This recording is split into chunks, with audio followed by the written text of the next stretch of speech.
Ito ang aking pangako,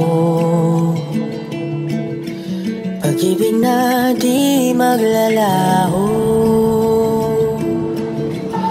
To be patient, to be kind and to be true, to love and to be loved by you.